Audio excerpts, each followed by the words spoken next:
right, welcome back, y'all. Welcome back to another episode of the Sports Desk Live. It's still Wrestlemania. It's Wrestlemania Night 2. We're going to tap into the card again in the most wrong way possible, but I'll clear that up in just a second. But it's your guy one more time, Dedrick L, Hicks Jr., and we're excited to be back for sure. And as always, I'm a Paul Heyman guy, but remember, acknowledge me. Man, and I'm Dr. Ross Carlos, TLTG. For sure. Well, we're back for coverage of, let's just say, the matches that we didn't talk about on Monday night. So if you're not familiar, on Monday night, we covered night 1. The card was not released yet. Triple H the next morning put out night 1, night 2, and now we're here. So we're going to cover the matches that we didn't discuss, give our predictions, give our spoilers, give our hot takes. Everybody who's tapping in with us right now, we greatly appreciate it. If you're watching on the playback, thank you guys for being here. Hit that thumbs up. Show support to the Sports Says Live. It continues to push it out to the algorithm. Let them know that, hey, there's some other guys out here talking about wrestling as well. I do want to say thank you, man. The most viewed content in the Sports Says Live history took place this past Monday night covering night 1. So a big thanks to you guys. You guys really came out and showed love. My brother Ross, myself, we had a great time, but we're just getting started. All right, so let's go ahead and get to it. But first and foremost, how you doing today, my guy? I'm doing, man. It's been a very busy day. Very busy Wednesday. Day off my ass. It's normally a day off for me from streaming, and I just do my usual content for the next day. But no, right. We had the member stream. We have this stream. Been running around trying to get everything squeezed in because the highlight of my day is taking place right now. This is what I'm looking forward to. Absolutely. Me and Ross have been looking forward to this ever since we set it up, and obviously before then as Mania started to put itself together. So we are back again. Thank you for everybody who's been dealing with my sinus attack.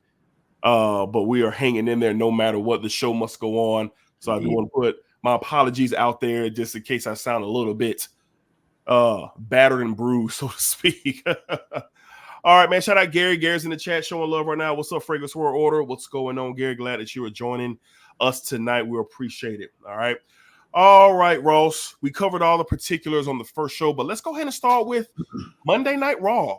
This past Monday Night Raw, we got some more questions answered. We got some more ties to the storyline. Let's go ahead and start off with the biggest storyline running right now. Bloodline, Cody Rhodes and his Avengers. We'll get into more of that in just a second. What was your thoughts? What was your take on the beginning of Raw and how it concluded towards the end with this storyline? I got to go straight to the conclusion. They whipped the shit out of those two. Yeah. While I was watching, I was like, God, that looks so painful when it's wrapping around, hitting them in the stomach. And oh, God. Rock beat the shit out of Cody and Seth with that belt. He did. It was bad. Tell me again how fake wrestling is, people. That he really beat them dudes with that belt. Yeah, they took one. Did you see Did you see the after footage where he hit the referee with it? Yeah, sure did. That was fun. Not to him, but it was funny.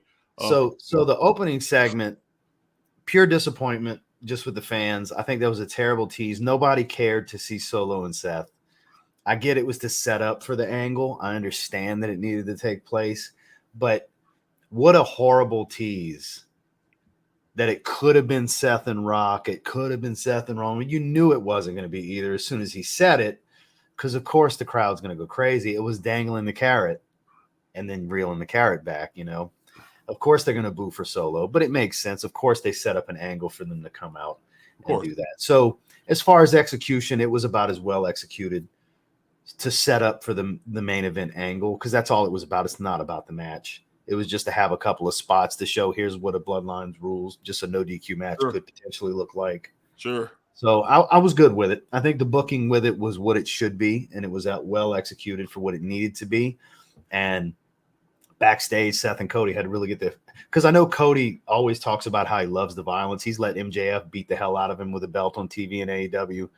He loves the realism of he'll take he's skin burn up from a burning table. He loves that stuff. I bet that was Cody Rhodes' idea.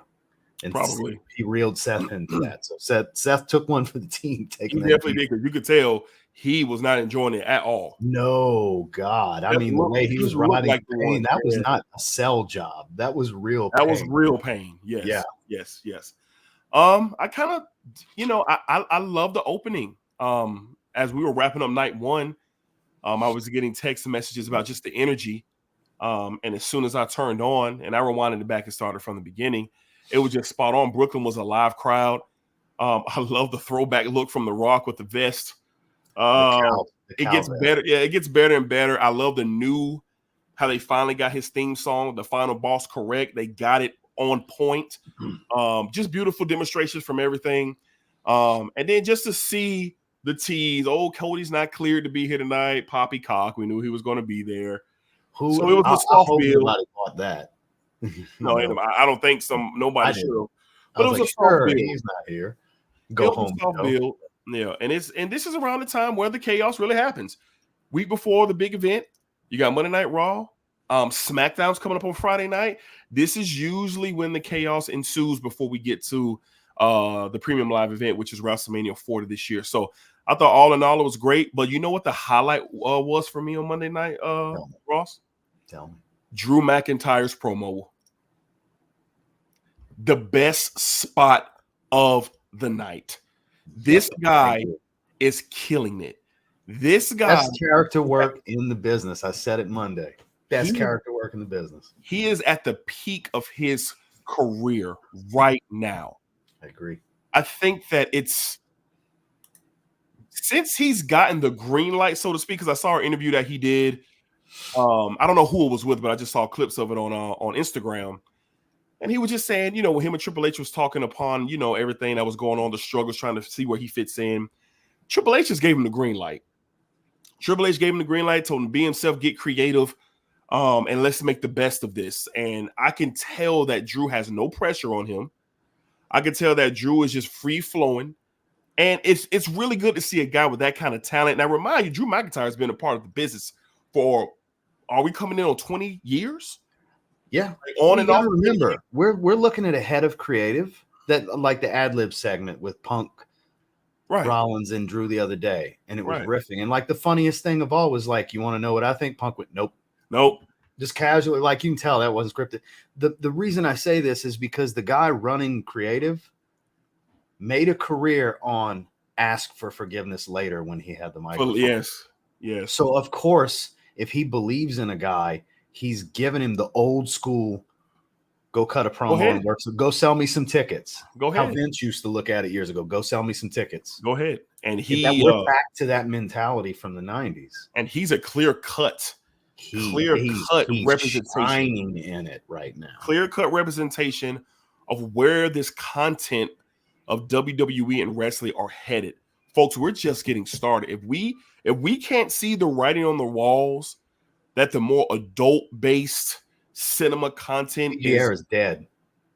Yeah, like this is what, when they get to Netflix and all that, like, we're going to be looking at something of an era that I have been waiting for since the Attitude Era. So, because I think that's kind of an underlying thing, is these little nuggets to bring audience to Netflix with them. Bring the adults, because the adults are going to pay for subscription services, not the 9-year-olds. Not the kids. The 9-year-olds are going to have to beg for parents to pay for it, whereas the 18 to 45 demo, ever so important 18 to 45 demo, can pay for whatever they want. Yeah. So this is awesome. I just wanted to highlight Drew McIntyre's spot on Monday Night Raw. It was phenomenal. I enjoyed the show from beginning to end, and I'm really looking forward to SmackDown. To see how we get home as we get ready for night one on Saturday, and then of course night two right on in the Hall of Fame immediately on Friday. If you leave me following, and I will be watching because I'm a Paul Heyman guy, as you can see at the bottom. Shout out to Bishop. Shout out to Bishop in here rocking with us tonight. About to share this with some friends now. Appreciate that, Bishop, for showing that love. Gary says, being Scottish, I hope my guy Drew wins the title. We're gonna get to that. We are going to get to that for sure. Because I have a new theory. Okay. Oh, I can't wait. Drew has been great from getting fired multiple times to this. Yeah. I mean, you're talking about evolution of his character, of him, is just phenomenal. And Terrence says, once again, Netflix is going to be fire. I agree. Speaking of new theory, saying theory reminded me. So I'm on Joey Swole, if you're not familiar, is on my algorithm. Yeah. He's working an angle with Austin Theory and Grayson Waller right now on social media. I've seen literally said, I'll see y'all at Mania. I'm bringing the squat rack with me, something you guys aren't familiar with. They're literally going back and forth on social media. I've seen it. So that's something random that I saw this morning while I was doing cardio. Because as soon as I said Theory, I said, oh, yeah. By the way. Got to pay attention to the spots that they're kind of teasing us with. Yeah, because I don't know. We'll get to that match. My gut tells me they're gonna have an important role, and Joey Swole's gonna make a cameo in the crowd. That's what I'm saying. That's what I was. He wouldn't have said, "I'll see you at Mania" if he wasn't actually gonna be at Mania for sure. So, all right, let's get to it, y'all. We're gonna get into WrestleMania 40 predictions of Night 2 again. If you're just watching, or if this is your first time watching, the matches that we're going to be predicting are not the official Night 2 card. We started that run on Monday.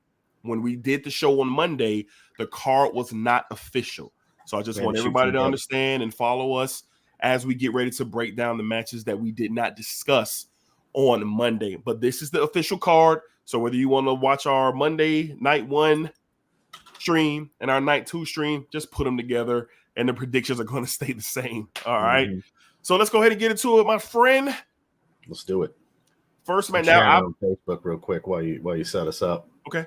I put this in the best order as I probably think it will go, or how I would like to see it go. So here we go. We're going to start off, and I got to credit this to my brother Ross.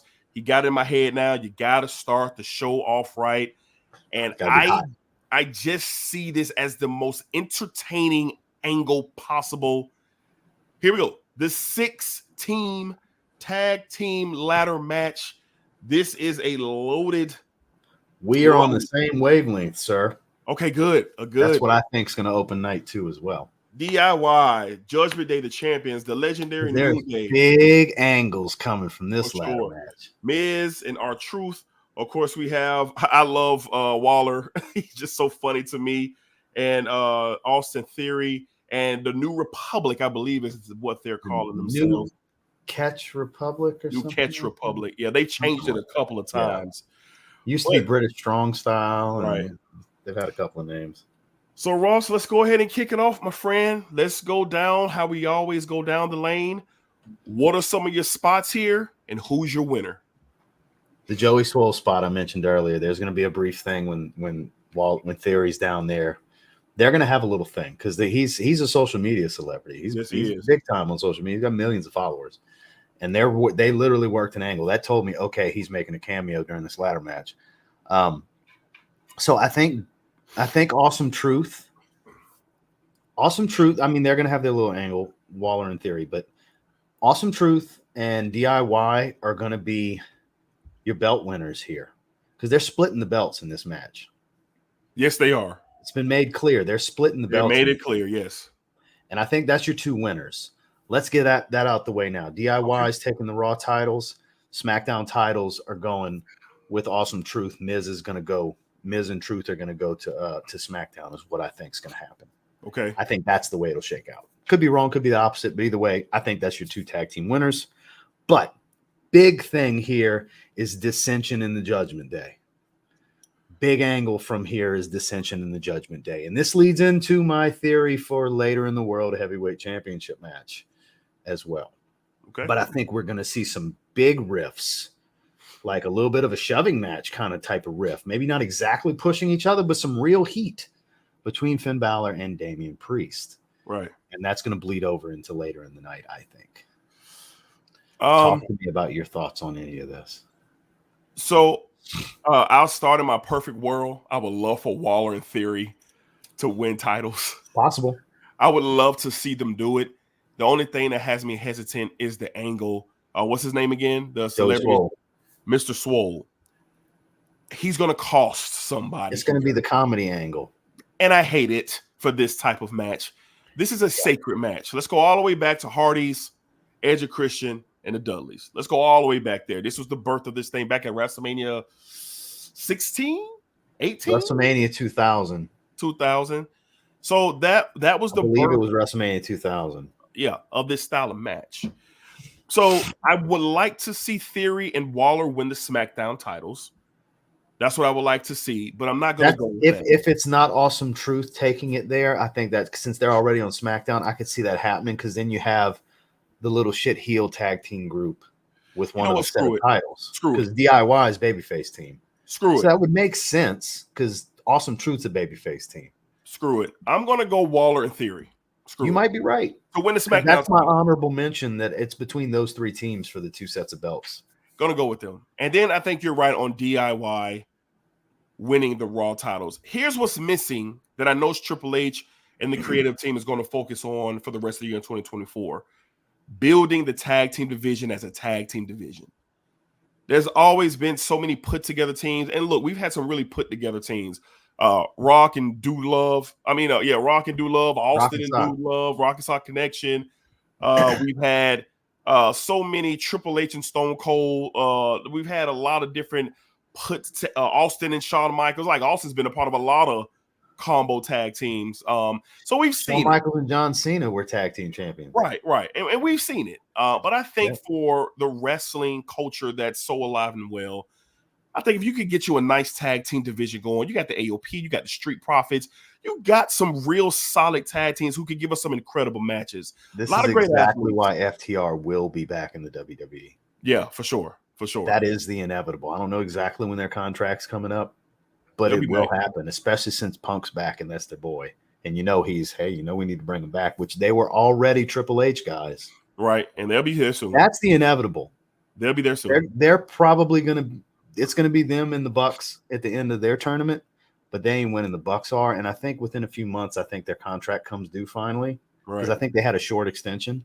Right. They're going back to WWE because the reason I bring this up because that's a real tag team. That's a traditional tag team, and they need to be in this new era of tag in WWE like you're speaking of. That's why I wanted to throw that in there. I would love to see the tag team, the era, get back, even though I got Austin and Waller winning it for SmackDown, and that's purely for entertainment purposes because I love those guys. But they work together, though.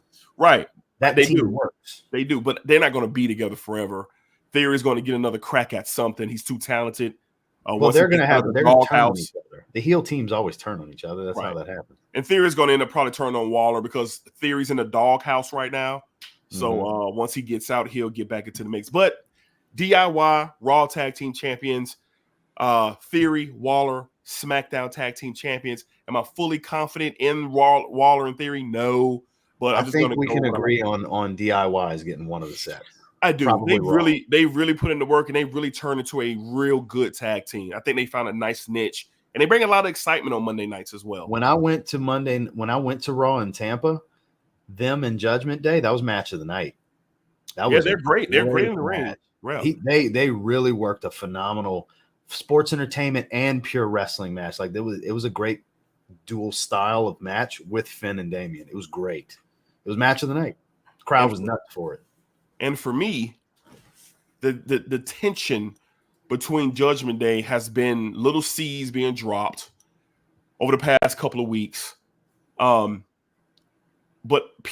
Priest and Balor are going to not be on the same page the entire match. I believe Priest may cost them the titles. Trying to take control and trying to be the leader like he's always been trying to do in Judgment Day. That's exactly what I think is going to happen. And I think Finn, he's going to get sick and tired of Priest. And we may have a quick spot, like Ross said, some pushing and shoving, or just a flat out, I'm sick of you, bro. You want to do it yourself type vibe. So I think that's going to be highlighted and laminated in this spot as we continue to be on the train to what we're going to discuss a little bit later and how this is going to impact. I have a feeling maybe you formulated a similar theory with me on what's going to happen in the World Heavyweight title match based on what you're saying, because I think Finn's going to get a receipt later and cost Damian a match. He's not in. That he's not in. We're going to get there. All right. I think we get I'm just going to spoil it now. I think we get a failed cash in on night 2. Boy. Okay. Talk about a spoiler. I All have right. changed my tune. The last 6 months, I've been saying something totally different. Right. So let's build up. All right. Let's head to potential filler here. Because Drew's got to have a big main event in Glasgow. Yeah, we're on the same page. Damien's the We're right on guy. our way. Yeah. We're on our way. We're on our way. So we got the Street Profits and Bobby Lashley taking on AOP and Ross's favorite wrestler on the planet. Oh, Karrion Kross. Karrion Kross. That is his guy. I was literally telling Omos on the phone last night, I don't know why he's got a job. I just don't. And obviously, he had nothing negative to say about him. So I want to make sure to say that. But I talked to Omos last night on the phone. I was like, man, what the hell? Because I was like, why aren't you on a pre-show or something? I was giving him the business about why are they not featuring you? Right, shout right. out to my guy Omos. Shout out Omos. Not on the card anywhere. Right. Shout out Jonathan, man, for sure, for rocking with us before we get into the predictions. Shout out Stone Cologne 316. Hell of a name. What's up? What's going on? Dilly's in the house. What's up, Dilly? Glad you're rocking with us. Shout out King Arrows Jay for hollering at us tonight, just showing some love. Really, really appreciate that. King got of a the nice crowd. Aaron Davis. Well, we're going to talk about that in a second too, for sure, Aaron. But thank you for joining us for sure. And to validate what Ross is saying, Terrence says Kross is awful. So let's go ahead and run through. They literally said it on Wrestle Talk today that's the failed push of the Triple H era is Karrion Kross. It's just not working. It's just not. It's wasting Bobby and Tez and them's time. I told Omos yesterday, I'd rather see Bobby have a match he could have built too, or the Street Profits be involved in something that means a little more. Yeah, in the 6-man tag. AOP's not going anywhere with Karrion Kross. He's the problem, and I'm sure he's a wonderful human. I'm just talking about in wrestling on screen, it's not working. Yeah, who's your winner here? I think it's definitely going to be Bobby and them, unless they want to continue this Karrion Kross effort. It's over. I don't think so. I think the plug gets pulled here at Mania, and I think it's a dominating Lashley and Street Profit win. I think AOP is going to have some spots, but I think what ends up is a hurt lock on Karrion Kross. Pass him out. Not just a tap, pass him out. Like a strong finish for Bobby on Karrion Kross. I'm going to go one step further. I think the AOP turn on Kross. That very much. That would be a good move, actually. Leave him for dead. Leave him for dead into the hurt lock. Yeah, I think it's evident that Kross isn't working. He's not getting the pop. He's not getting the attention. He's not getting the heat. Now, I will tell you, when they first came back, I said, okay, this might work. It looked decent on TV. Yeah. Kross looks good when he's coming to the ring.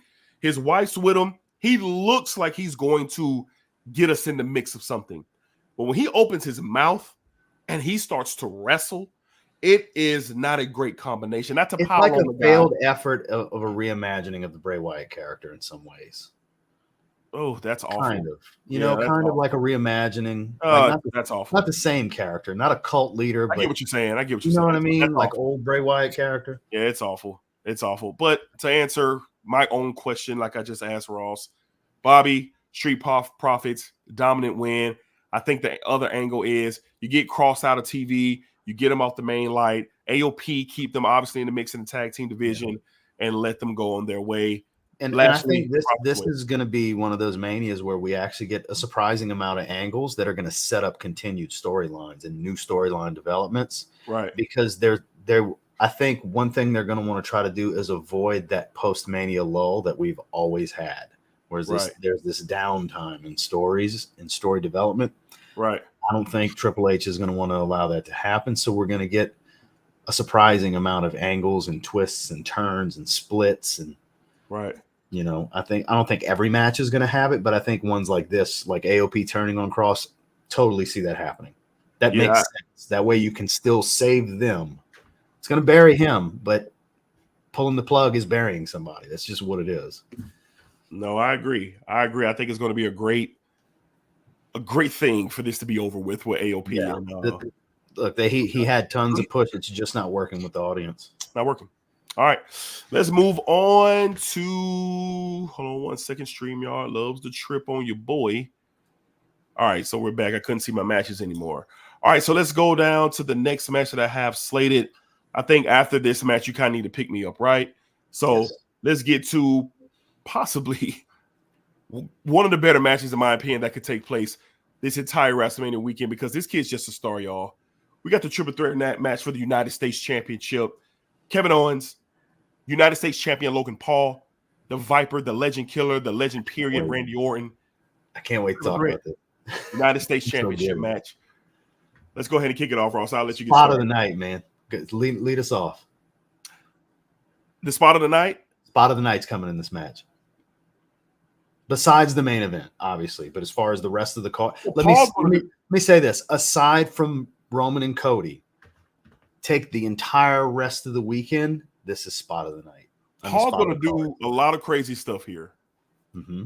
Paul is going to do taking the greatest RKO of all time.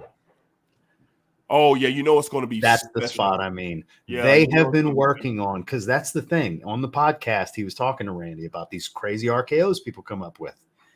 And he's going to want to have because RKOs are viral. That's his thing. He's going to want take the greatest RKO wild spot, potentially break his neck. Yeah. And I couldn't wait to say it. I had to jump in. I'm just so giddy because I think this is going to be an awesome spot. No, I agree. I think the potential is definitely there. I'm definitely not going to be surprised if we see it. I think this is going to be a hell of a match.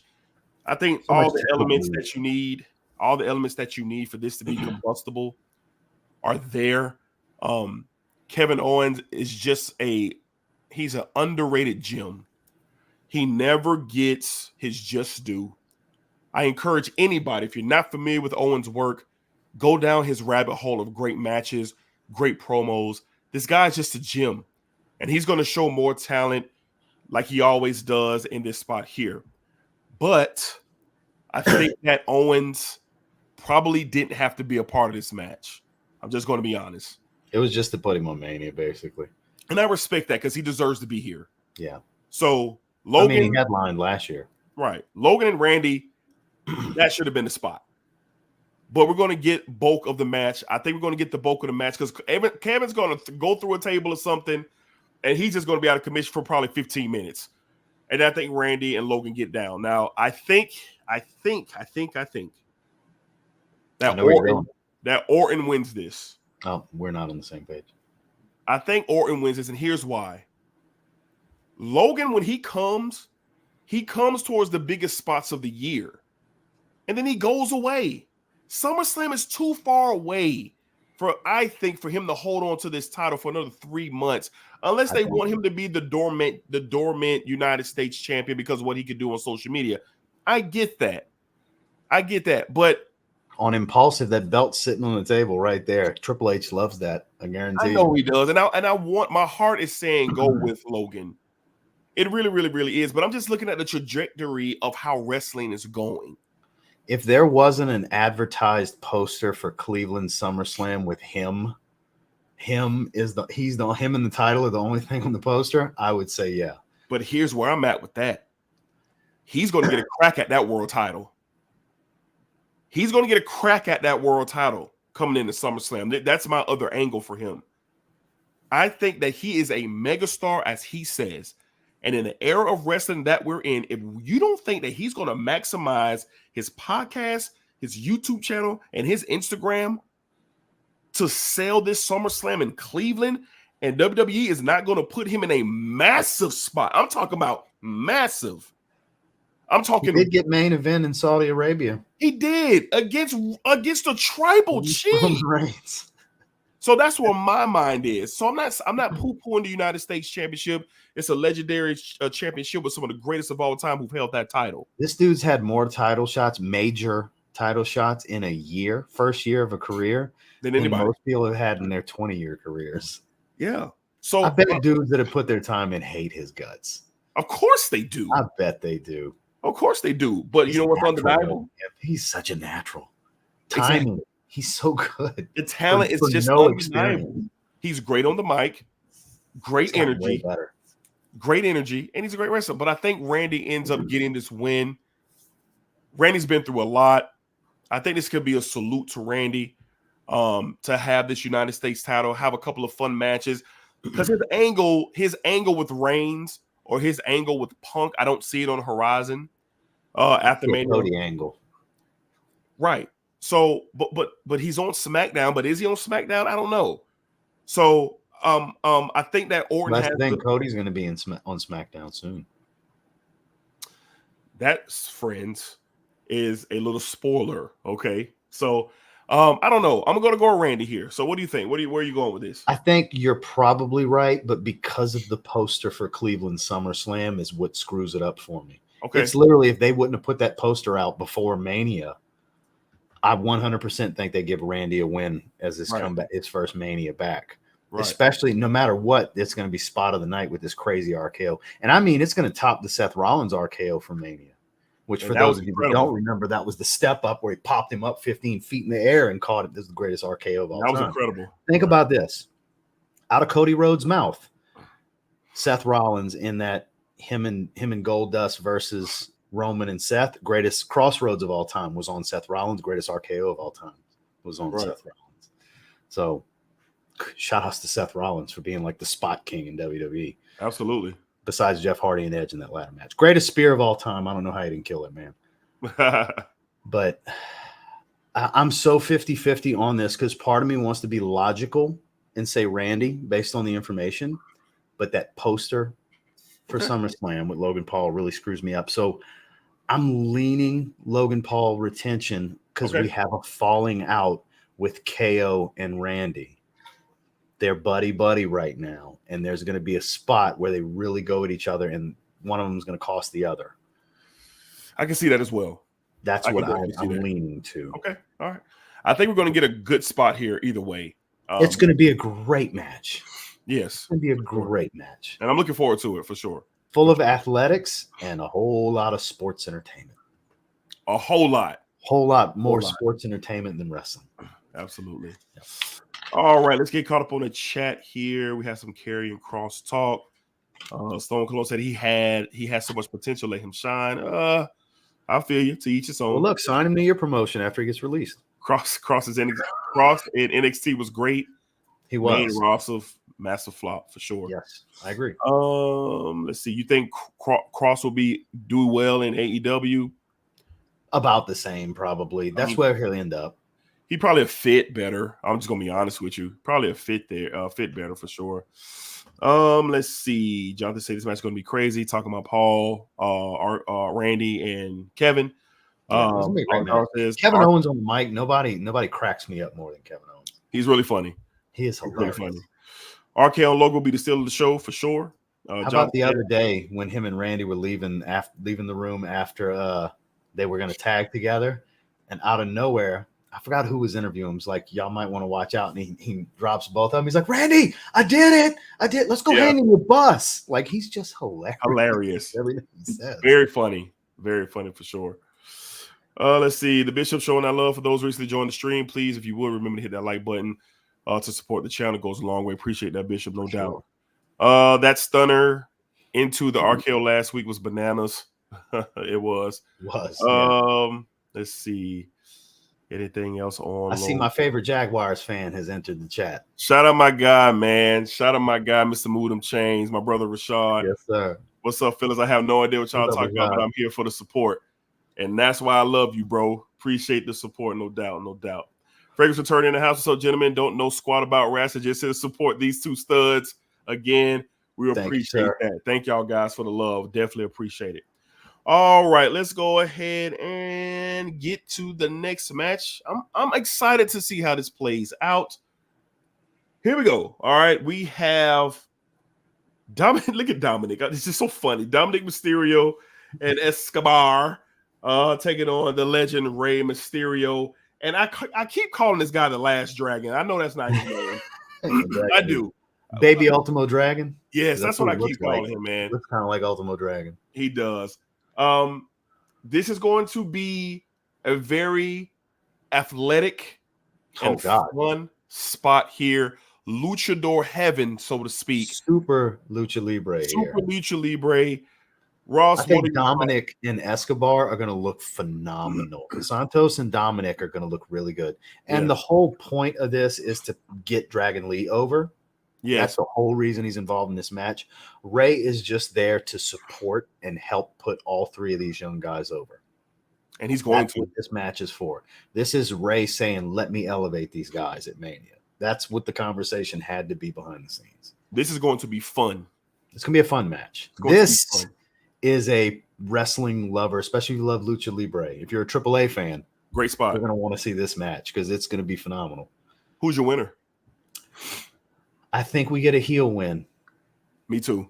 Because Ray beat Dominic last year, I think this is the return to continue the father-son feud and how that continues to twist and turn and involve others. I think Santos Escobar and Dominic win. I do too. That's what I'm at. I think we get a heel win. Dirty finish. A nasty finish. That's what I think. I am looking forward to Ray's entrance. He had some of the best. I'm looking forward to Dominic's entrance because he had a great entrance last year when they brought him in the van with the cuffs Dirty on. Dom, Mask. It was good. It was great. It probably was entrance of the weekend, probably. Yeah. I mean, if you look at the creative aspect of it, it was really good. For sure. All right, so yeah, I got a heel finish too. That's going to be a great spot. All my Lucha Libre friends, let's check it out. All right, not to be disrespectful, but it's time for us to get down to business. These next 3 matches that we're going to discuss. What's this All Genres Bop's name profile? I don't recognize it. I don't think I see it on my channel anymore. I don't think he likes my channel. Genre, what's up, my guy? I haven't seen that name in months. Hopefully you're doing well, my mans. Good to see you, the ghost of live chats past. Good to see you, man. It's been a minute. Hopefully you're doing well, bro. Hopefully you're doing well. I gotta give him a hard time. I haven't seen him in forever. Me either. I haven't seen him either, but good to see you rocking with us tonight, my guy. For sure. All right, let's get down to business. These next 3 matches are going to be the meat and potatoes of this entire event. Let's just call it what it is. These next 3 matches are going to be the meat and potatoes of this entire event. Let's get started. I think we start here with the World Heavyweight Championship match. Oh, goody. Seth freaking Rollins defends his World Heavyweight Championship against probably the hottest guy in the business right now, Drew McIntyre. Now, for case in point, Rollins has been the only world champion. The only one. There has not been another champion since he won it 2 years ago in the finals against AJ Styles over in Saudi Arabia. Just want to put that out. Another nugget. McIntyre has had 2 cracks at this title. 2. So the story has been building for a year, literally, between these 2 guys. Ross, I'm going to let you kick it off. What are your spots? What are your angles? And who, by God, who is your winner and who leaves the champion? 2 different questions. Because I'll be amazed if we don't see Damian Priest come down with a briefcase. And I saw somebody mention earlier the whole thing about Finn swapping the contracts. I saw that stuff on the internet too. Yeah. I sent it to Dedrick as soon as I saw it. I said, this could really happen. But here's what I think this match is going to do. I think it's going to accomplish a few things. Obviously, the one thing I think we can all agree on is Seth Rollins is not leaving champion. Don't think so. I don't think that happens here. I think he needs a break. He gets a break.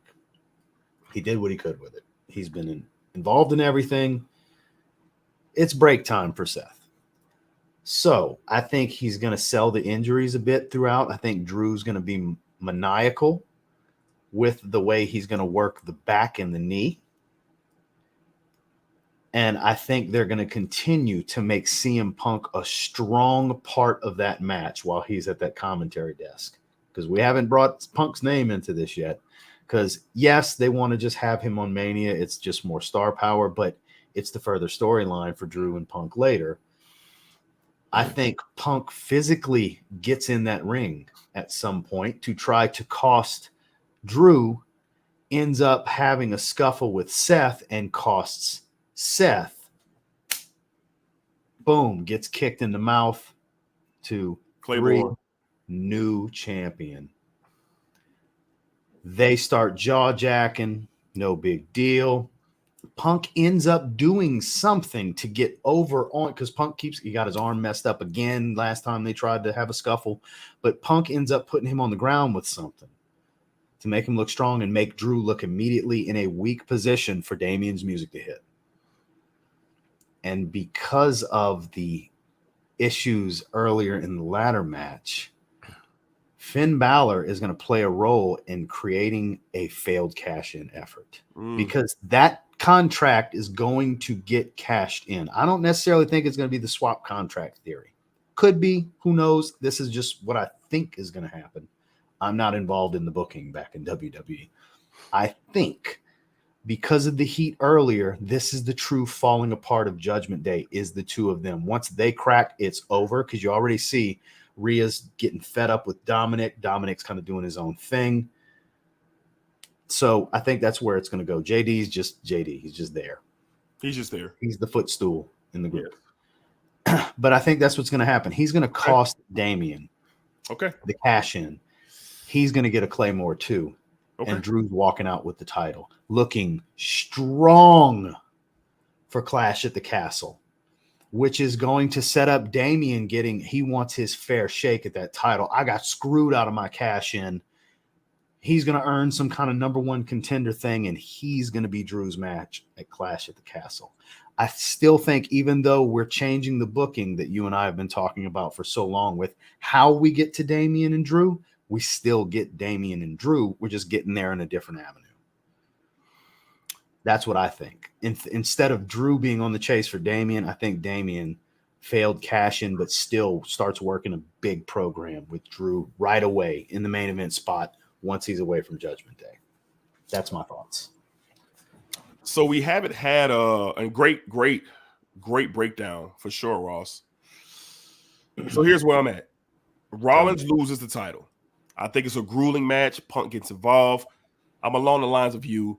Punk gets involved to try to. I think Punk's heat on TV is more for Drew than it is Seth right now. Mm-hmm. It's more personal, the injury, the promos, the grave, this tombstone, all that. Seth's more irritated with Punk than Punk is with Seth. Correct. So I think Punk's going to try to cost Drew and going to cost Seth. He's going to try to hit him with something or something. The distraction is going to be there. Rollins is going to lose focus. And then, like Ross said, big Claiborne. It might even take two. It might even take two Claibornes. I mean, you know, at WrestleMania, we get these wild finishes where, I mean, hell, he Claiborne Lesnar 20 times before he won the title the first time. But I don't think he's going to take that. Claiborne? Claiborne? It's Claymore. Oh, Claymore. Yeah, Claymore kick. Oh, I've been saying Claiborne. I kept hearing Claiborne. I'm like, I've been saying Claiborne for 10 years and no one's ever corrected me. So yeah, it's Claymore with an M. Thank you. Claymore. I'll probably still say Claiborne, but Claymore. Yeah, Claymore. For Drew McIntyre. 1, 2, 3. Seth loses. Now here's the switcheroo from what Ross thinks and what I'm thinking. Punk and McIntyre have their beef. Punk puts Drew in a position to look weak. Damon music hits. Damon comes in. He cashes in. He wins the title. Drew has been fixated on this embarrassment deal. He's been fixated on this embarrassment deal. I've been embarrassed. I've never had my spot. This and that and the third. Punk's not ready to wrestle. Punk's going to go away too. I saw the interview. He's about to start intense rehabbing next week. I saw the interview. So here's what I'm thinking.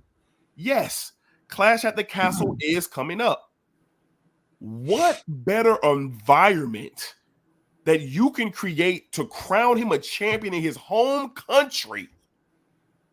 I think Balor doesn't get involved necessarily here at Mania. I think Damon wins the title. I think he walks out with the title, and you're going to see the beef with Damon and Balor go. Once he's got the title, now he's really pushing out the leader stuff. Yes, and Vin is just tripping. Now McIntyre on the other end, there's no Rollins, there's no Punk. So now McIntyre is just trying to. Hey, I got screwed over. I won the title. This isn't fair. In my home country. This and that. So he's going to win the qualifying match because you know it's going to take place. And hell, Finn Balor's going to be in the qualifying match as well. Drew's going to win. They're going to his home country versus Priest. He will beat Priest there. And that's when Finn Balor will turn on Damian Priest. He wins the title. I like both of our bookings, actually. I think they both could actually go that way. Champions Parade. The only downside is I feel bad for Damian if he's the transitional champion for just that short amount of time. That sucks. Storyline. It is what it is. We got to think storyline. He held that briefcase for so damn long. That sucks, but it is what it is. It is what it is. This is what's best for business. Yeah. And Drew McIntyre is a hot guy. And I like your booking. I like my booking. I think either way we get a great story told. And I think there's a lot of overlap with the way we book this. And the way the one thing that we finish is slightly different with who walks out. That's pretty much what it is. And the one thing that we agree on, the one thing that we agree on is Seth ain't gonna be champion. That ain't the only thing. We both agree that Punk gets involved, tries to cost Drew, ends up costing Seth. Like we're to the finish of the match, the actual 3 count, we're in line with one another for sure. It's the aftermath, the cash in, right? That we're back and forth on. Stone Cologne 316. I think Drew wins. He's due for that title. He's red hot right now. I agree. Whether it's Sunday night or at Clash at the Castle, Drew's going to be the world heavyweight champion. He's going to be for a significant amount of time. Yeah, he's holding it for a while. Right. He's dropping that belt to Punk. Punk's going to have to go on proving grounds and not hurt himself. If Punk can actually stay healthy and look impressive, Punk's going to be the person that takes the title off of him. SummerSlam. Drew is a damn stallion. Yes, he is. All John said Drew versus Punk at SummerSlam. Hopefully, I agree. That Punk interview with Ariel Helwani was fire. Yes, it was. It was great. I agree with most of this. I can't believe he went there. I'm glad he did. I was too. Everybody's been waiting to hear that. That was great. Right. Stone Cologne 316 laughing LMAO. I've been saying Claiborne too. See, I'm glad I'm not alone. Claymore is a Scottish sword. Yep, just make me feel even dumber, Gary. Appreciate it. Stone Cologne 316. Got a split, fellas. Thank you, man. Thank you for rocking with us. Love the stream. Keep doing these once a week. Chop shop about wrestling. Keep it real, dudes. And that's the bottom line. Appreciate We've been getting a lot of comments about we need to do this more than once a month. We're doing 2 this week, but yeah, we normally do once a month. And we're going to do more. The premium live events. We have a lot to talk about for sure in the next couple months. All right, let's move along to probably the most anticipated women's world championship match in recent history, ever. Especially at WrestleMania. This is going to be an event in itself. Difficult one to call. An event in itself. So let's get going. We got Mommy, the world's women's heavyweight champion, Rhea Ripley. Bloody Ripley. The legend. This has been the needle mover for the women's division for years now. I love Becky. Everything she's done for the company and with herself has been phenomenal. She is the challenger to Rhea's title, Becky the Man Lynch. Hella excited for this. Ross, I'm going to kick it off here because I am very giddy about this matchup. Number one, I'm Mommy's number 1 fan. That has been proven. I'm Mommy's number 2 fan then. There is documentation. I have it. I don't have it here to show y'all, but I do have documentation that I am Mommy's number 1 fan. I got the shirt collection. Yes, you do. So listen, y'all. Rhea is Rhea is a top 3 spot in all of wrestling right now. Yeah. All of wrestling, no matter what promotion, no matter who you like, no matter who you dislike, Rhea Ripley got that smoke right now.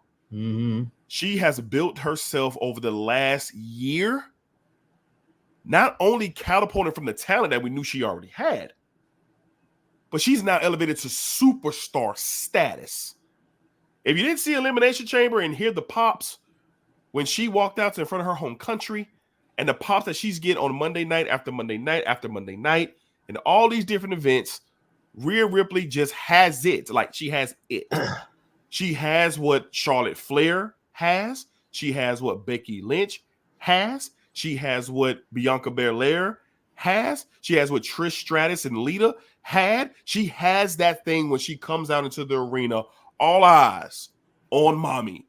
We're not going to take a piss break if the women's wrestling match on if Mommy's out here. Matter of fact, we're trying to hold it together to see what Mommy got going on. I just want to put that out there. And then she's going up against a legend here, Becky Lynch, who's literally done everything. Becky, 2 belts.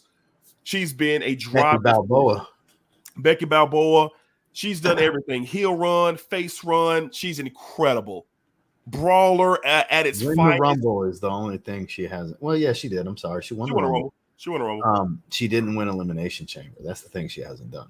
Tag titles, both women's titles, Becky 2 belts, all that good stuff. She's main evented Mania before already. NXT champ.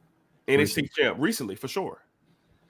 But this is going to be another crowning moment for Rhea Bloody Ripley. She's ran through them all in devastating fashion, except two people. She ain't ran through Bianca, and she ain't ran through Becky. She's literally a physical specimen that makes you believe in superheroes. When I see her, she makes me think that superheroes are real. This will be a back and forth match of Rhea displaying her talent at an elite level and Becky just flat out fighting her.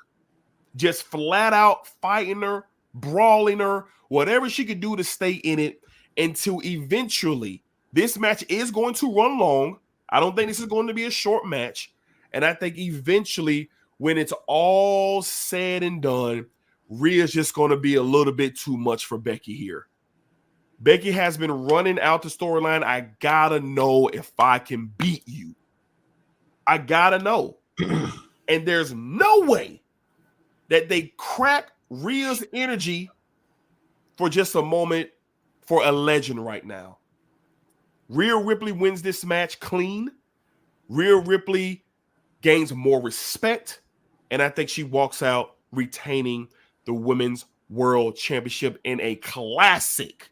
I think it's going to be a classic. So those are my thoughts. Where we at, boss? So I would like to start by saying that I have 2 Judgment Day shirts, not count now just the actual group shirts, not counting my Dom shirt and all that, but I also have 5 Rhea Ripley shirts. My posing music for my 2 contests in June is Rhea Ripley's music. It is. Motionless in White. It is. Demon in My Dreams. Any of you that follow me on Instagram, you hear me use her music all the time because that's my posing music. There's a certain 60-second segment I have clipped for that I practice my posing with.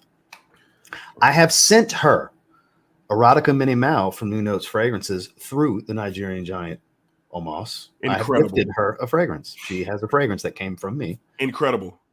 With that said, for as much as I love Demi, Rhea Ripley, I think the long-term booking here is for her to get checked and lose this title in a classic and take it back at SummerSlam, and then Becky goes away for a break before she re-signs her new contract.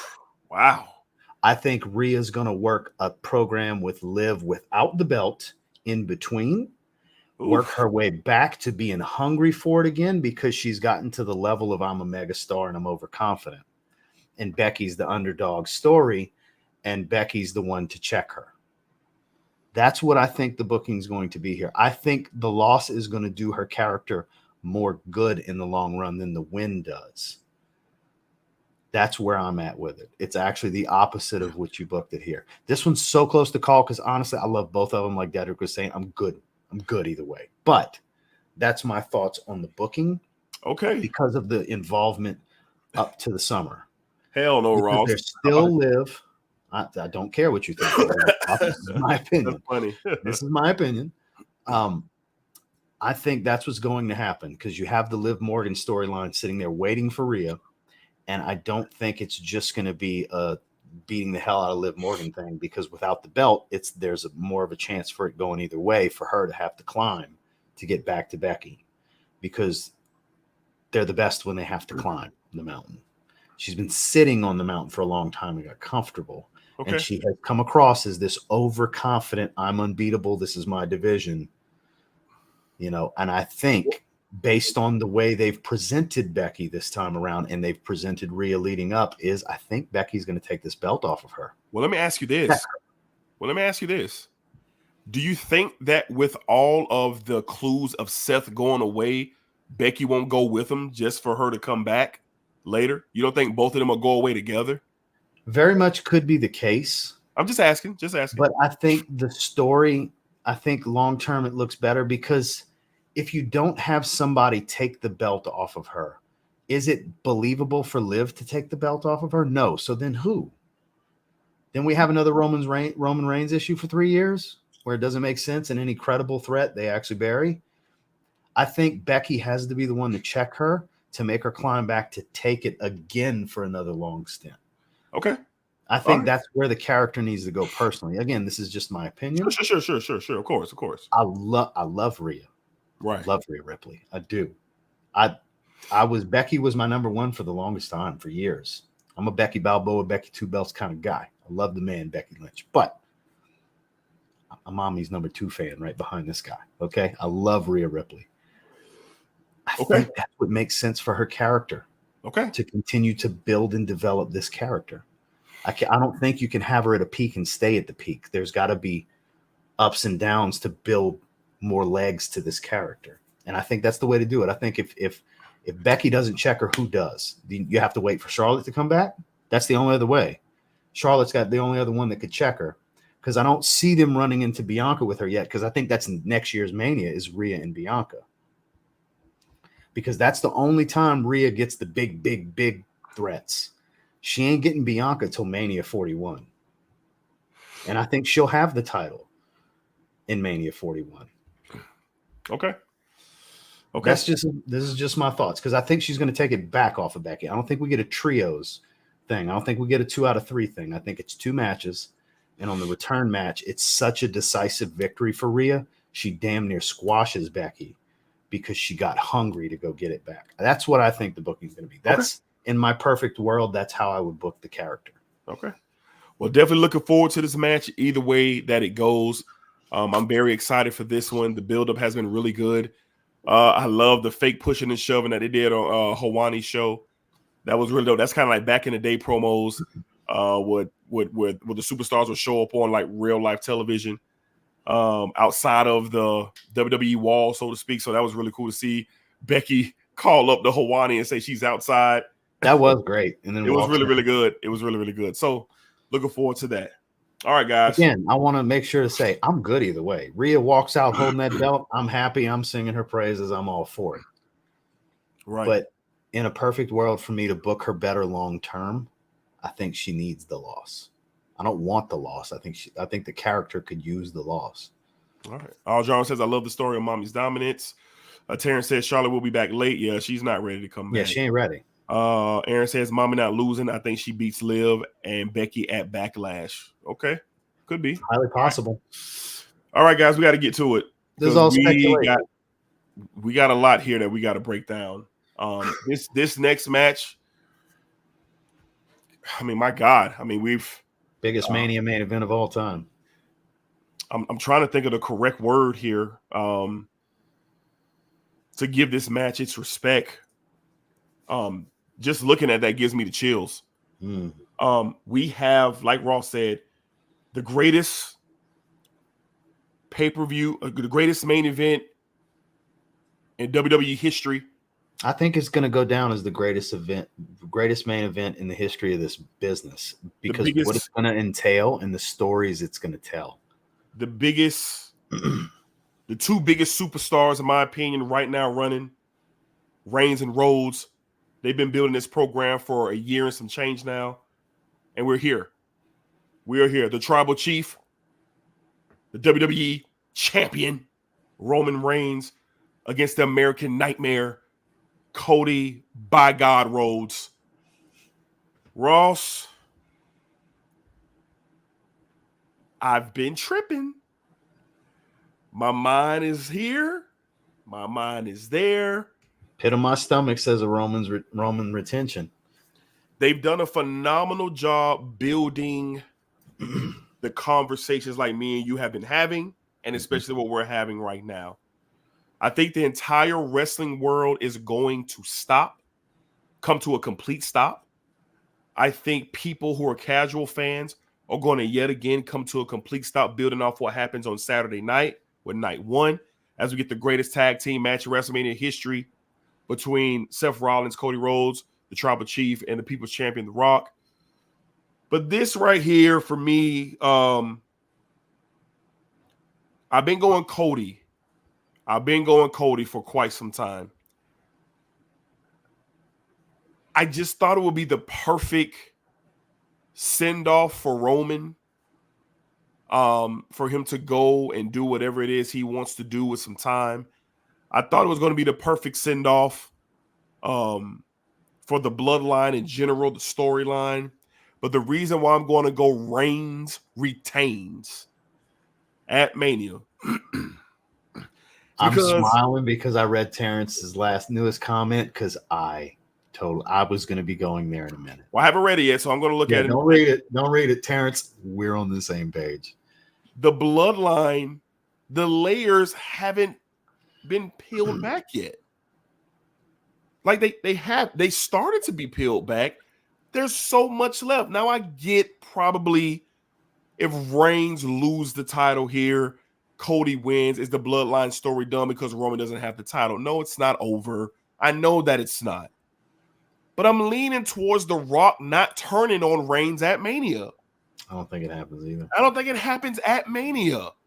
I think The Rock has sold me on the fact that he is going to do his due diligence, like he said, and try to keep the title on him because Reigns hasn't showed out on Rock yet. He really hasn't. He stopped him with the hand.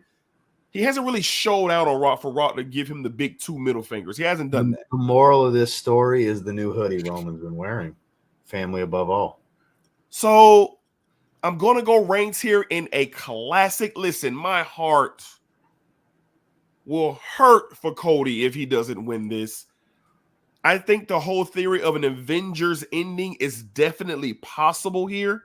I'm talking about Jimmy and Jay and Solo. I'm talking about maybe Sami Zayn and Kevin. I'm talking about a lot of past. The glass break.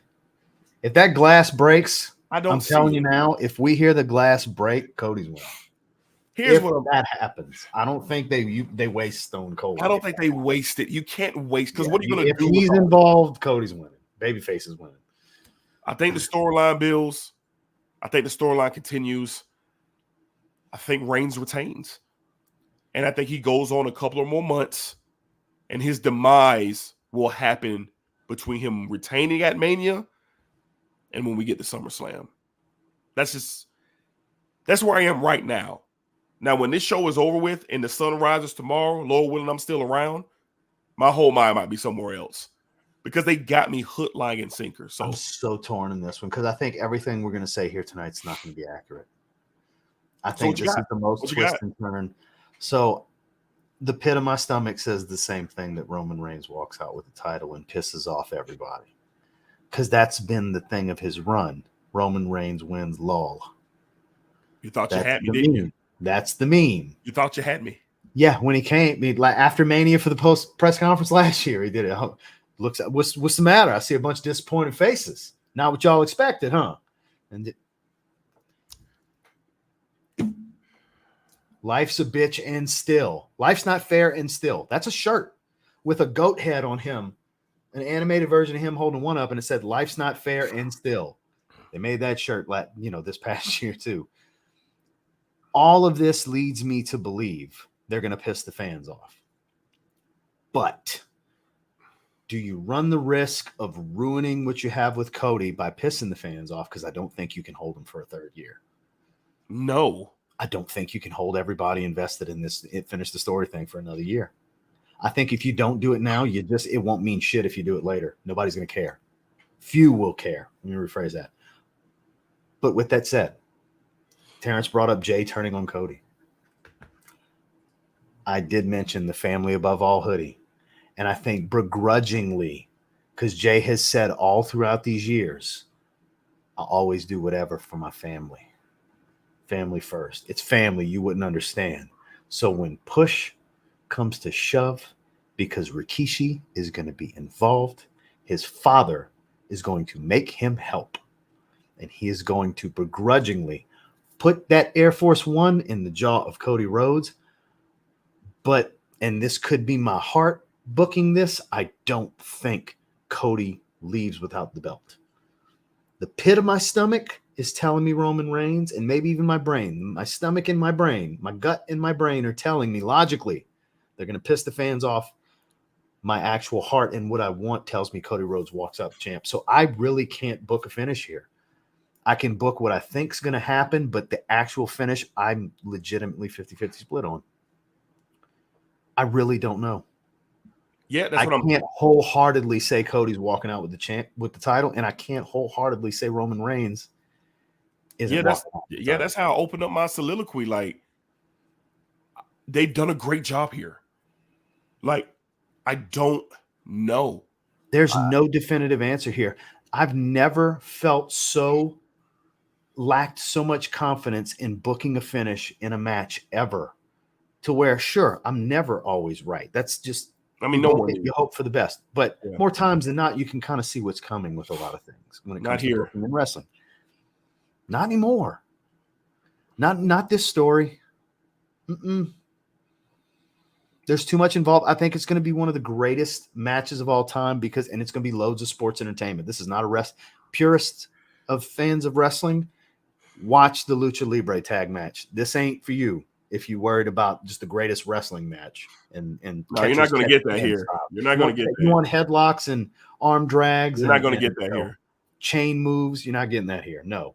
You're getting 5 moves of doom, Roman Reigns style. You're getting Cody doing all the work and selling his ass off. You're going to get a bunch of foolery going on. You're going to see a lot of turns and twists and things you don't expect, and things that you might even see some new Bloodline members show up. And Bloodline rules, by the way. And if we see new members to the Bloodline show up, then there's no doubt who's winning. They don't add to the faction if he's not leaving with the title.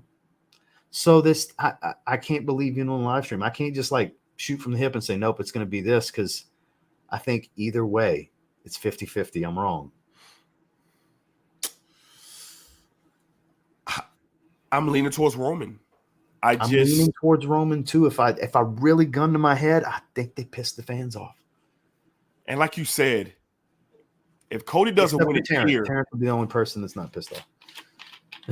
I ain't gonna be mad either. I really won't be either, honestly. I'm rolling with Big Oos. I'd like to see Cody walk out with it. I would too, man. But here's the thing. This Bloodline storyline has just not come to a point where the title is all that Roman has. Like, the tearing down of Roman Reigns is going to have him assed out. That's what I believe. And I do eventually think that Paul Heyman turns on him at some point. That's the real fall apart. That's the wild card here. Now, here's why I think it's a wild card where Heyman may be getting involved here. I didn't expect Roman to induct him. No, I didn't see that coming. I didn't see that coming. I thought it was going to be an ECW lifer like Tommy Dreamer. Tommy Dreamer would have been the ideal choice. So my thing here is this is to work an angle. This is more angle than anything else to have Roman induct him. I think. Plays in the story. The J part of it, man, the J part of it would have to make this uncomfortable. Like, it'd have to be something. He's not joining back. He's doing what his father tells him to do. I think that's how it happens. Because it's been speculated for months about Rikishi, and he's been talking it up.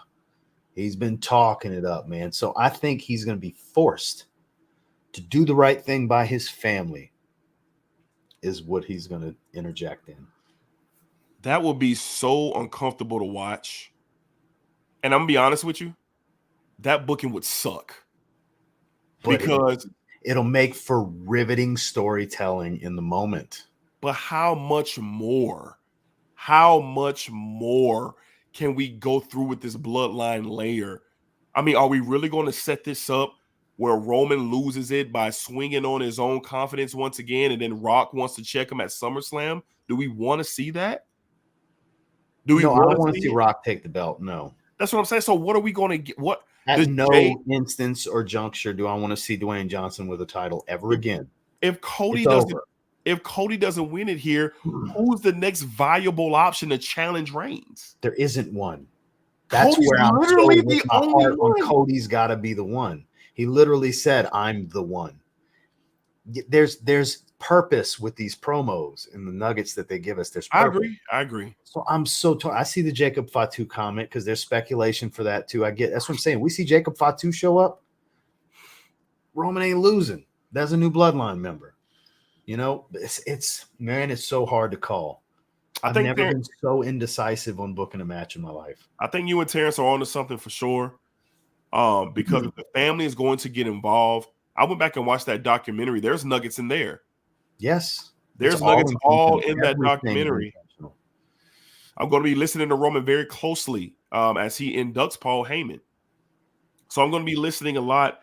So we probably could sit here another hour of the Avengers theme happening, where you do get more bloodline and more assistance to the bloodline. Rock's out there. Everybody's out there. You do get Sammy. You do get Kevin. You do get Jay. You do get everybody who kind of comes out. And now you're dealing with the ending of a Mania that we've never seen before for Roman to lose the title.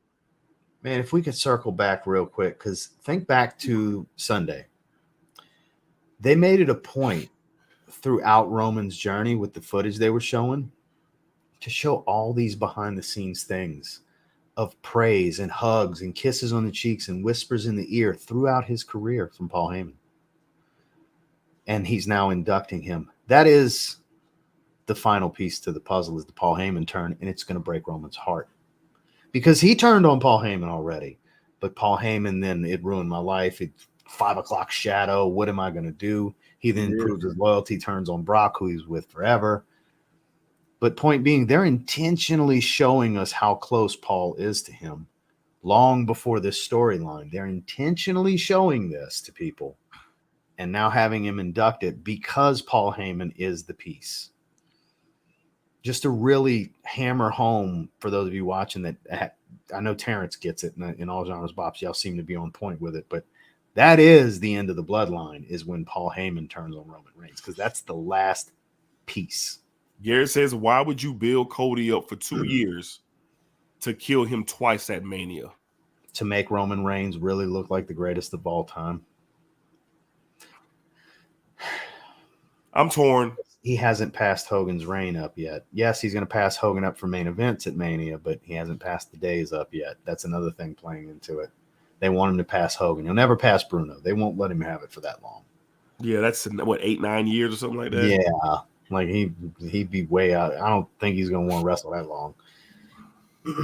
Well, I think there's so much that can take place here.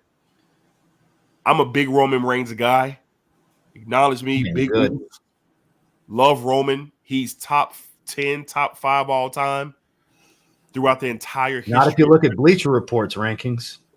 Don't get me started. We're going to talk about that. 13? We're going to talk about that on another live stream for sure. 13. I was offended. Me too. What? They don't know what they're doing over there. How? They're talking on TV how he's arguably the greatest of all time, but he's 13. On your rankings, shame on you, Bleacher Report. Thanks for losing credibility, Bleacher Report. Shame. Yeah. Anyway, that's actually for a video we're gonna do. That's actually not even a stream. It's gonna be a longer format video we're gonna do on this channel, guys. Well, I'm so I want to see Cody win it. I do too. I would love all the theories of Goldust for Dustin Reynolds returning. I don't think it's gonna happen. I don't think so either. I'll let it go. I don't think it's gonna happen. I think there's a lot of different variables there with Cody, Mama Rhodes sitting in a front row.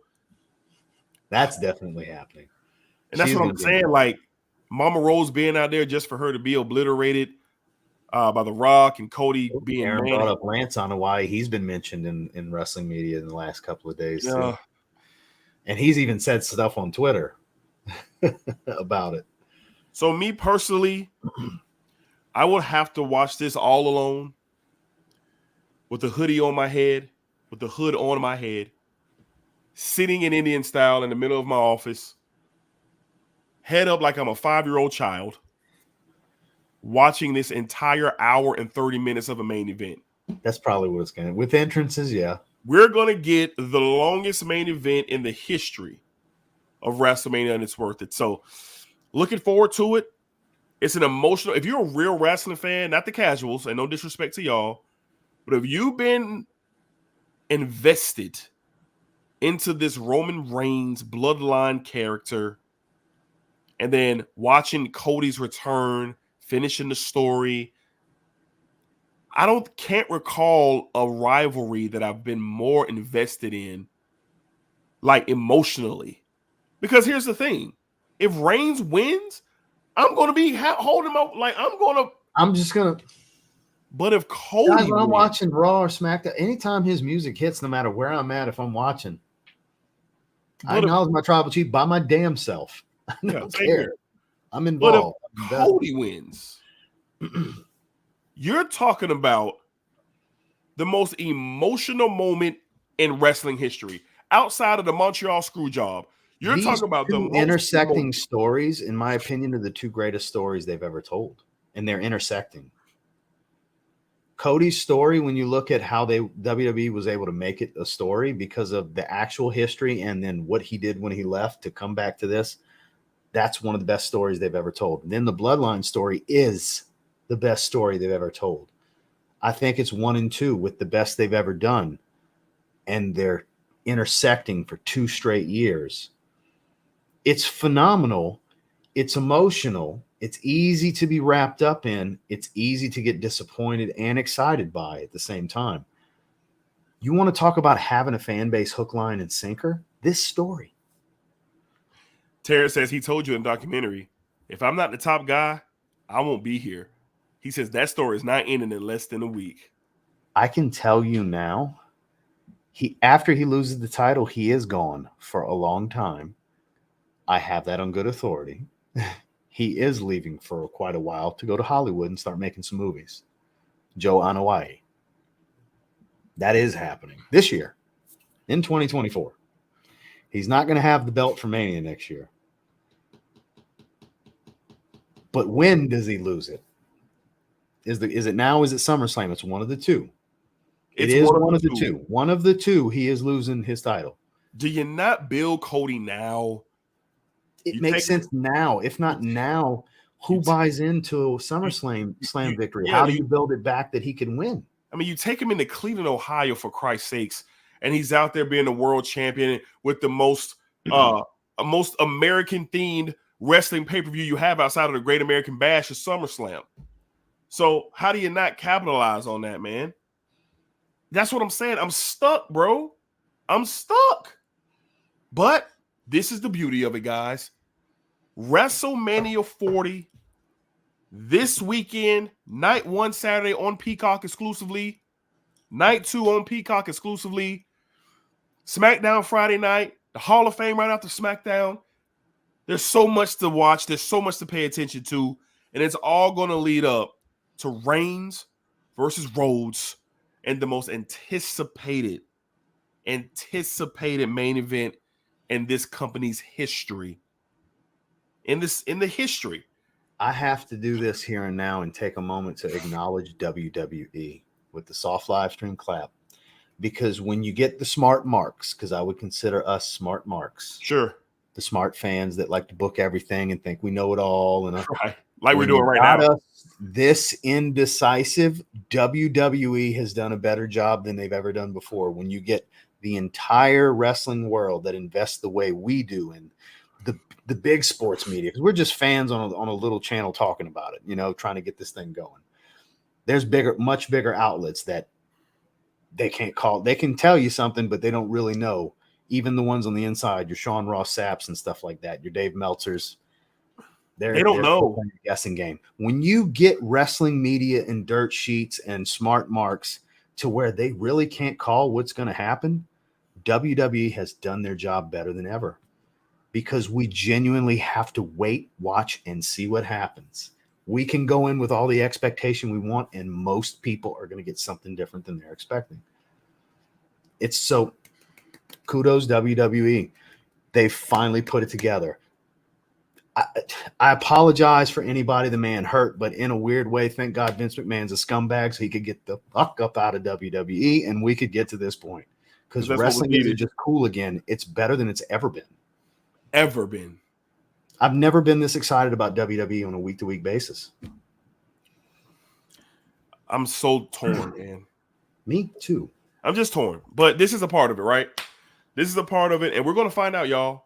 We're here. WrestleMania 40 this weekend. Paul Levesque, shout out to you. Shout out to the He gets entire all the team. credit too, man. He does. Shout out to everybody. If you're a true wrestling enthusiast, if you're a true connoisseur of wrestling, you understand what this means for us this weekend. If you're a flyby, casual wrestling fan, enjoy it, y'all. Enjoy the lights, the glamour, enjoy the spots. But for those who have been waiting since the Attitude Era for something to stick, and Roman has been driving that before the TKO deal. Roman has been pushing the pace before the TKO deal. And now we're here for the biggest Mania ever, the biggest main event ever. Salute WWE and everybody involved. So, guys, Jason, at this point, I think yes. And I love the Attitude Era so much. I tattooed the greatest faction of all time on my fucking hand. Sorry for that big F-bomb. But it's better. That's how much I love the Attitude Era. And then the NWO, for example, it's that better. I tattooed it on my skin, on my hand of all places. And they're just getting started. For me to sit here and say it's never been this exciting for me, it's at its peak for me. I agree. I love the Ruthless Aggression era too, all genre. I love every era except the lull that we had during, like, right after Punk left. It was terrible. We had a lull. You know, that was rough for a while. It was bad. That's why it was such a breath of fresh air when AEW came to be, and the rise of Kenny Omega and Kazuchika, I always say his name wrong, Okada in New Japan when they were hot, when AJ was on the indies still, after he left TNA. During that, it was better to be a fan of all of that than WWE during that time. That's where the real fans were hanging out in New Japan Pro Wrestling and Ring of Honor and stuff like that. Now WWE is back on top. They were always the biggest, even during those times, but now it matters. People have come back to WWE that were sick of their shit because it was awful for a while. The booking was just bad. It was, man. So, guys, thank you guys so much, man. We're getting ready to shut this down. We had a great crowd tonight. A lot of great thoughts and opinions with ours. Questions. Look how emotional we got. I got worked up. We're supposed to, man. This I love it, man. This is what we've been into since we've been kids. So for the passion to still be there, I'm thankful for that. I don't care what nobody says. So this weekend, guys, let's lock in together. I'm going to get with Ross and see what we can do post Mania, because there's going to be a lot to unpack, especially after the Monday night. I'm going to get with him and see if we can possibly even do something next week after Raw or after SmackDown and just kind of catch up as we get ready to head to Payback, and then we head for Clash at the Castle. So enjoy this weekend, guys. Have fun. Be a kid again. Scream, holler, laugh, cry, get pissed off, whatever emotion that it is that you want to release as we experience this greatness.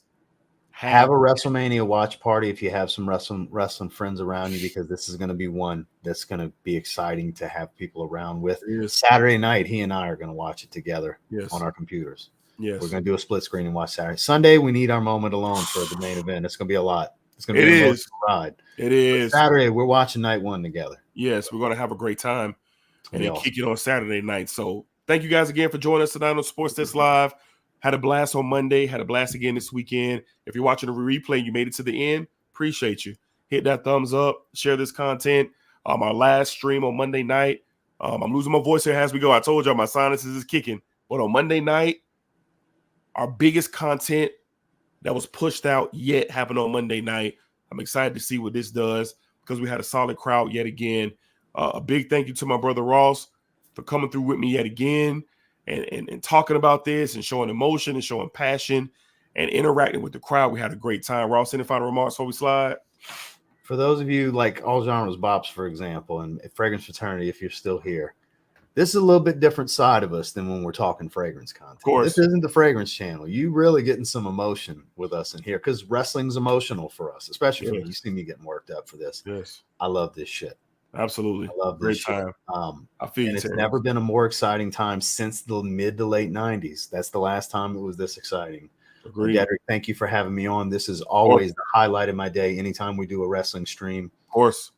It's one of my longest of passions. I've been a Yep. wrestling fan longer than I've been into fragrance, and I was into fragrance in the 6th grade. That's how long that goes back. So thank you all for watching. Please subscribe to the Sports Desk Live. There's not only wrestling content. I just come on for the wrestling segments, move them chains that we were laughing about earlier. I said my favorite Jags fan. They do football content on here. They talk basketball. They talk MMA. They talk boxing. This is a sports channel, not just a wrestling channel. So there's something for everybody here. Absolutely. So all my NBA fans, get ready. The playoffs begin next weekend. We're going to be covering the playoffs. So be ready to rock with us here on the Sports Desk Live, man, as we talk NBA playoffs coming up for sure. But until next time, man, you guys enjoy. Be cool, be safe. Enjoy the rest of your day. Enjoy the rest of your week. Enjoy Mania weekend. Enjoy everything that they have in store for us as we get ready for the biggest Wrestlemania in the history of the sport, in the history of the industry, probably the biggest event ever. We are beyond excited. We cannot wait, just like you guys. All right, so y'all take care. Be safe. We'll see you on the next one. We got some more content coming soon. We're going to talk about that Bleacher Report ranking system. We're going to be doing some other in-depth looks into some previous events in the past that were key contributors to just the storylines of wrestling. Me and Ross are going to get together and build some more content. So the once a month thing, we're going to try to put that away and try to see you guys more than once a month for sure, as time will prevent for both of us. All right. So y'all take care. We'll see you on the next one. And by God, Wrestlemania 40. Can't wait. Peace, y'all.